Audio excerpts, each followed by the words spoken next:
gente.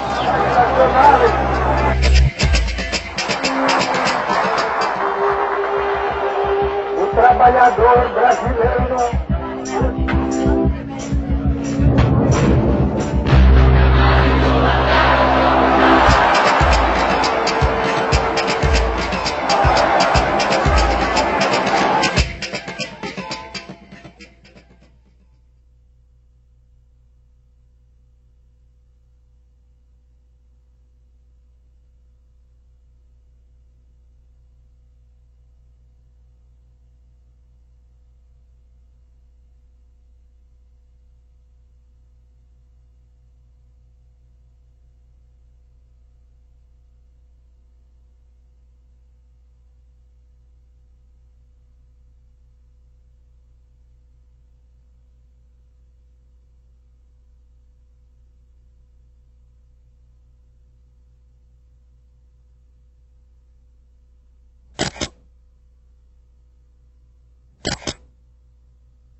Quando Getúlio chega ao poder, seja por intenções anteriores que a gente não conhecia, seja por imposições daquelas circunstâncias, ele se transforma num personagem centralizador, ao mesmo tempo modernizador do país e com fortes traços autoritários. Tanto assim que os anos de 1930 a 1945, os 15 anos em que ele esteve no poder, são conhecidos geralmente como a Era Vargas.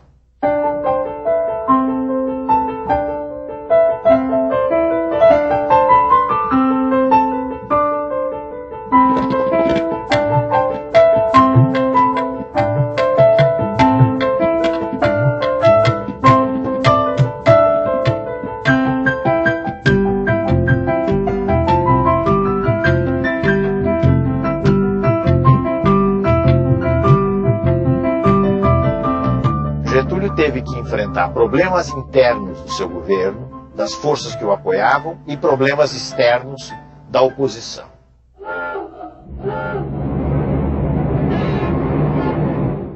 O problema maior que Getúlio teve que lidar entre as forças que o apoiavam, talvez tenha sido o problema do tenentismo. Porque os tenentes haviam apoiado a Revolução de 30, mas tinham suas ideias próprias a respeito do que devia ser feito. Então houve um verdadeiro confronto entre o governo Getúlio e os tenentes.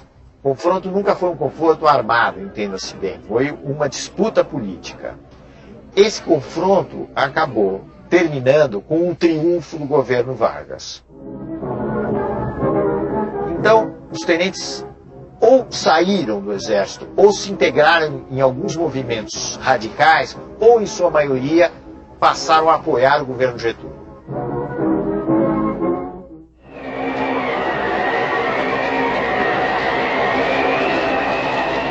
Os problemas externos vinham principalmente das elites regionais dos estados, que não se conformavam com a política centralizadora. O caso mais grave ocorreu nas relações entre o governo central e a elite de São Paulo, a elite paulista. Na realidade, Getúlio maltratou a elite paulista. Ele não teve o jogo de cintura que ele teria mais tarde, com as várias forças sociais, com a elite paulista.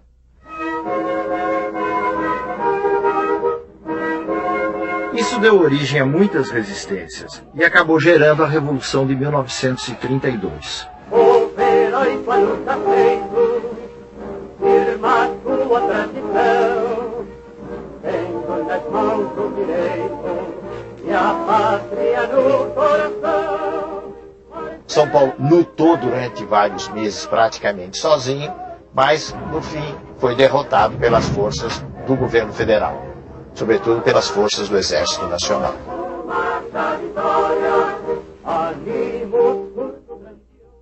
A Revolução de 1932 foi chamada de Revolução Constitucionalista porque os revolucionários queriam que fosse interrompida a ditadura que Getúlio tinha implantado, que ele denominou de governo provisório, ele não falava em ditadura nessa época, queria interromper com a convocação de uma Assembleia Constituinte para se aprovar uma Constituição no país e se implantar um regime democrático. Nesse sentido, a Revolução foi vitoriosa. Ela foi derrotada pelas armas, mas ela pôs na ordem do dia a necessidade que havia de se dar uma forma legal para o país. E se interrompeu o governo que Getúlio estava chefiando e que era chamado de governo provisório. Então, Getúlio Vargas convocou eleições, que foram realizadas em maio de 1933, para uma Assembleia Constituinte. Essa Constituinte aprovou uma Constituição em julho de 1934. 16 de julho de 1934. A República Brasileira tinha a sua segunda Constituição. Jornada de 8 horas, proibição de trabalho a menores de 14 anos, repouso semanal obrigatório, férias remuneradas, eram alguns dos... Mas talvez, do ponto de vista político, a coisa mais importante da Constituição de 1934 foi a instituição do voto secreto. Essa Assembleia, depois que se reuniu e aprovou a Constituição, foi ela mesma quem elegeu presidente da República por voto indireto, o Getúlio Vargas. Em frente ao Palácio Tiradentes, o povo assiste à chegada do carro presidencial. Uma delegação de constituintes recepciona o chefe do executivo. O recinto da Câmara dos Deputados estava completamente lotado. Há 8 anos que não se realizava uma cerimônia deste gênero.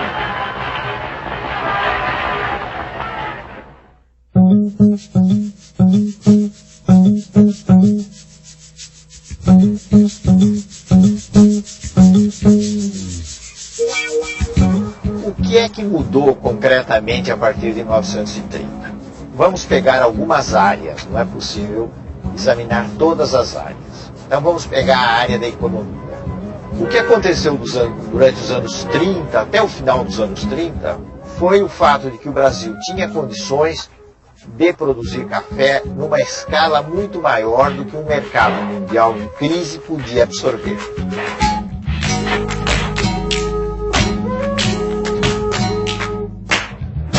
Então, se realizou toda uma política de queima do café. O governo comprava o café dos cafeicultores e queimava o café para regular a oferta no mercado internacional.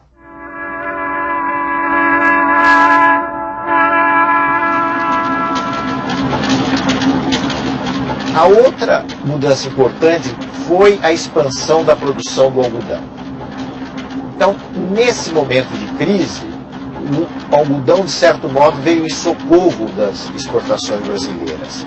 E isso tem a ver com um fenômeno europeu, que foi o fortalecimento da Alemanha, infelizmente sob o controle de Hitler, e foi essa Alemanha nazista que começou a comprar em grande escala, para a produção de tecidos, o algodão brasileiro.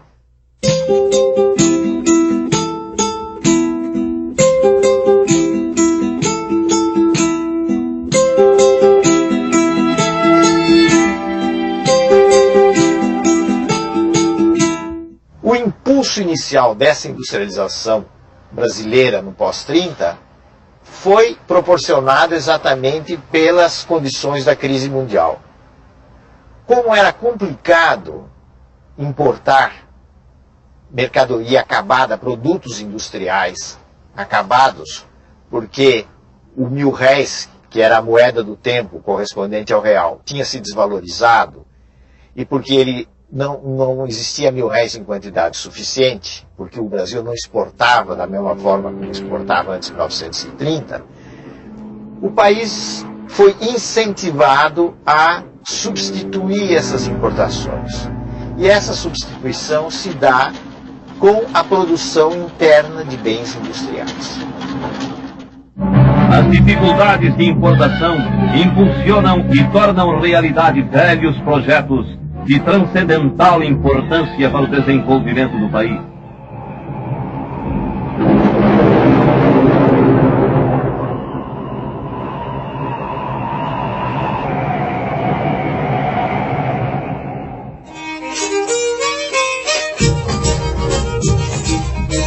Sobretudo a partir de 1930, com exceção dos japoneses, a mão de obra estrangeira deixou de vir para o Brasil. E a mão de obra utilizada nos grandes centros do Centro-Sul foi principalmente aquela que migrou de pequenas cidades mineiras e que migrou do Nordeste, entrando principalmente na atividade da construção civil e da atividade industrial.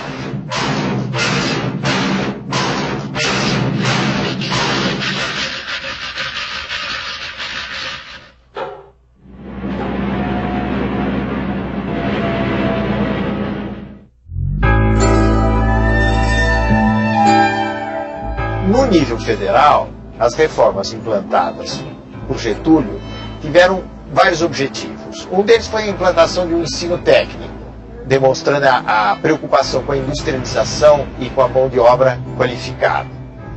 A outra coisa foi a melhora da qualidade do ensino e a padronização do ensino nos níveis secundário e nos níveis universitários.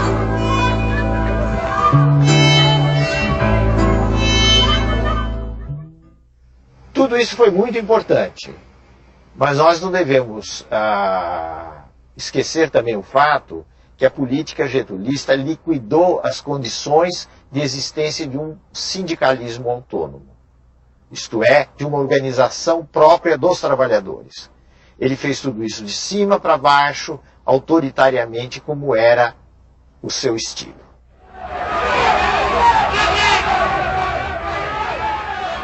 Um outro traço inovador, dentre outros, dos anos posteriores a 1930, foi o surgimento de movimentos sociais, em maior expressão, maior quantidade.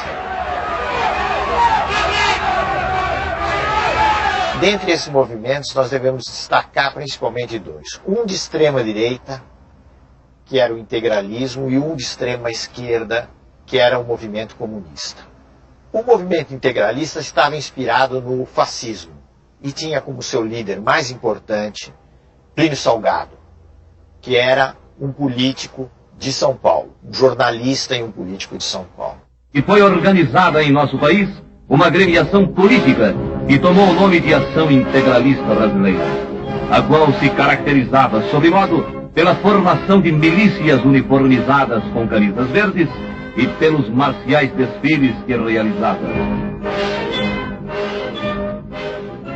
Os integralistas eram nacionalistas, totalitários, adversários das liberdades democráticas e acreditavam num regime sustentado por um partido único. Eles apoiaram Getúlio Vargas na esperança de que através de Getúlio eles chegassem ao poder. Getúlio lhes deu alguma corda até o golpe do Estado Novo, até novembro de 1937. A partir daí os integralistas foram marginalizados, uma parte deles tentou um golpe que fracassou e o movimento deixou de ter importância maior na cena política. Os comunistas tinham uma outra tática, que era a tática de enfrentamento, a tática de oposição. E com isso eles chocaram de frente com o governo Getúlio. Eles formaram um organismo, a Aliança Nacional Libertadora, que pretendia ser uma grande frente popular contra o governo Getúlio e por grandes reformas no país.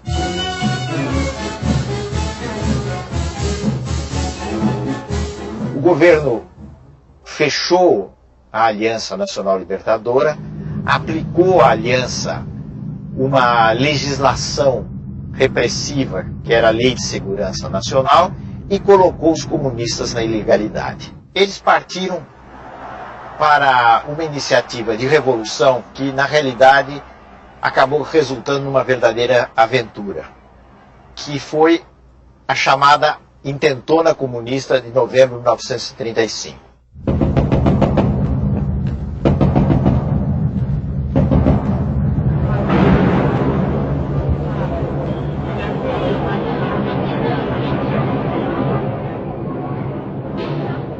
A consequência mais importante da insurreição comunista de 1935 foi o fato de que ela deu o pretexto que o Getúlio Vargas e os círculos do governo, principalmente a cúpula do exército, estavam esperando para iniciar uma repressão no país e, mais do que isso, preparar o caminho para a instalação de um regime autoritário. Isso se fez através do golpe que instituiu o Estado Novo, o golpe de 10 de novembro de 1937.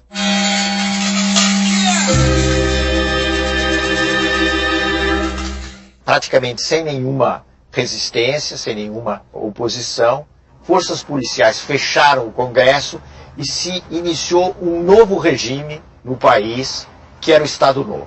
Esse foi um regime que assumiu claramente feições de uma ditadura sob o comando de Getúlio Vargas. Quando as competições políticas ameaçam degenerar em guerra civil, é sinal de que o regime constitucional perdeu o seu valor prático. Foram suprimidas as eleições, foram suprimidos os partidos, foi suprimida a liberdade de expressão, que é uma coisa muito importante.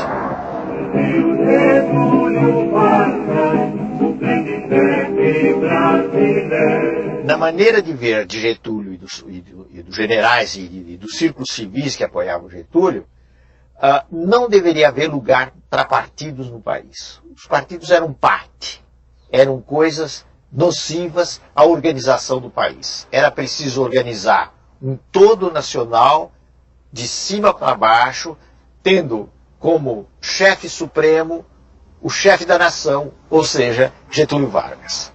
Getúlio Vargas cuida do lar do trabalhador brasileiro.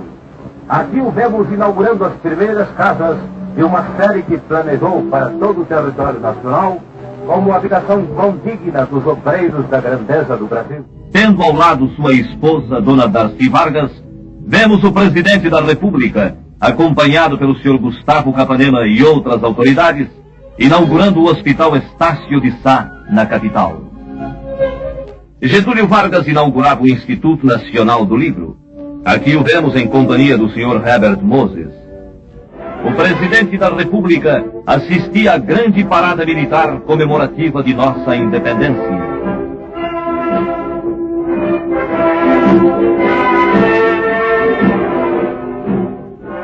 O presidente Vargas, acompanhado pelos generais Eurico Gaspar Dutra e Góes Monteiro, procedia ao lançamento da pedra fundamental do novo Palácio da Guerra.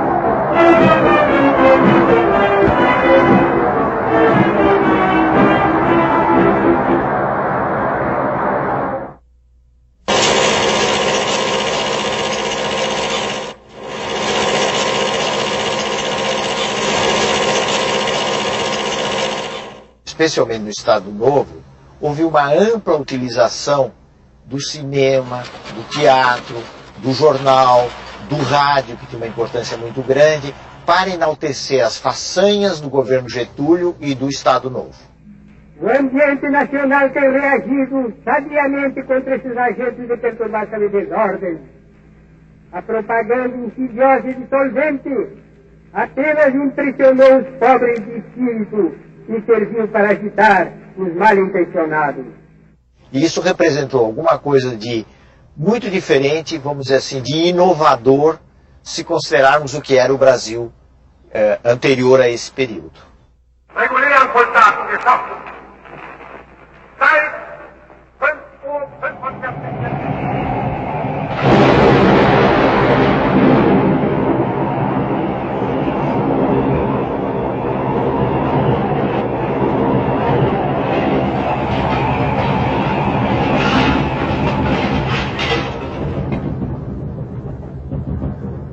Com o início da guerra, em 1939, o Brasil acabou tendo de se definir.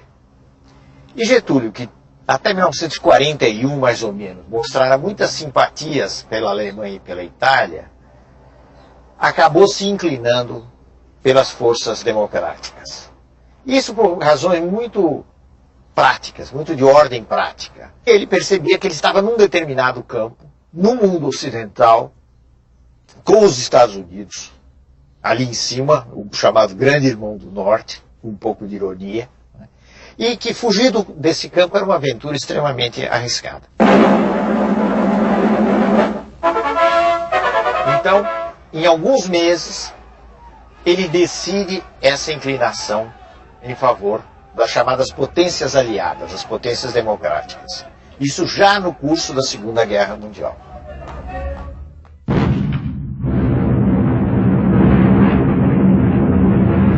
Aí as investidas dos alemães contra a Marinha brasileira levaram mais rapidamente à ruptura de relações com os países do eixo, Alemanha, Itália, depois o Japão, e finalmente a declaração de guerra contra esses países. Aqui esta manhã para receber uma nova força expedicionária que justamente nesse momento está chegando para se juntar aos combatentes de tantas outras nações que já se engajaram na frente da guerra. É a força expedicionária brasileira, a primeira força do Brasil, a primeira da América Latina que atravessa o mar. Essa força expedicionária é treinada assim. É uma tropa bem disciplinada. O Brasil usou elite do seu exército para se bater no solo italiano, ao lado dos comandantes na seleção de São Estamos embarcando agora. Vocês certamente ouviram o ruído do seu passo de massa que desce pela frente do grande transporte do banco.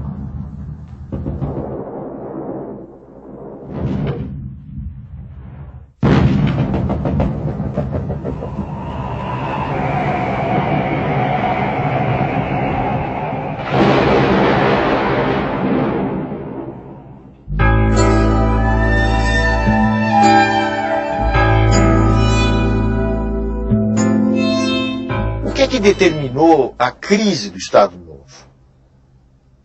Houve fatores externos e houve fatores internos que se conjugaram, que se juntaram.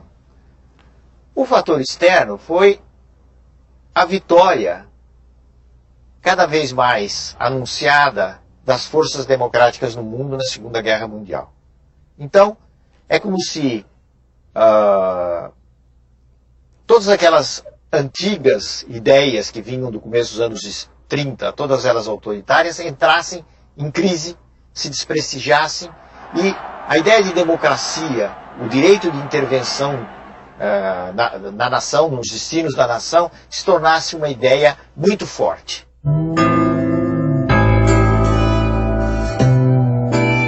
Getúlio foi sensível a essa situação nova, esse novo quadro que começou aí por volta de 1944.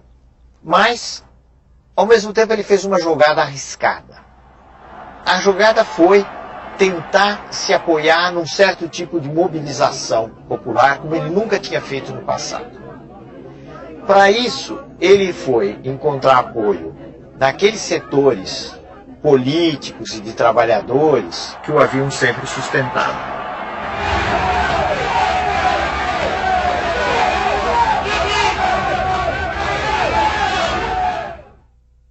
Essa mobilização desagradou os meios militares, desagradou gente como o general Góes Monteiro, o general Dutra, que haviam sido os articuladores do Estado Novo. Então muitas vezes se diz que o Estado Novo foi derrubado por aqueles mesmos homens que o haviam implantado. Já fiz a minha parte na grande tarefa de mobilizar para o engrandecimento comum as forças criadoras da nacionalidade. Getúlio foi deposto praticamente a frio, e duas coisas são importantes. Primeiro, que ele conservou intacto o seu prestígio popular. E a outra coisa é que não houve, da parte dos generais e das elites civis que depuseram Getúlio, a intenção de jogá-lo para fora do jogo político. E a crise teve como consequência a renúncia de Getúlio Vargas, que em 29 de outubro de 45 deixou o Catete rumo a Itu sua fazenda no município de São Borja.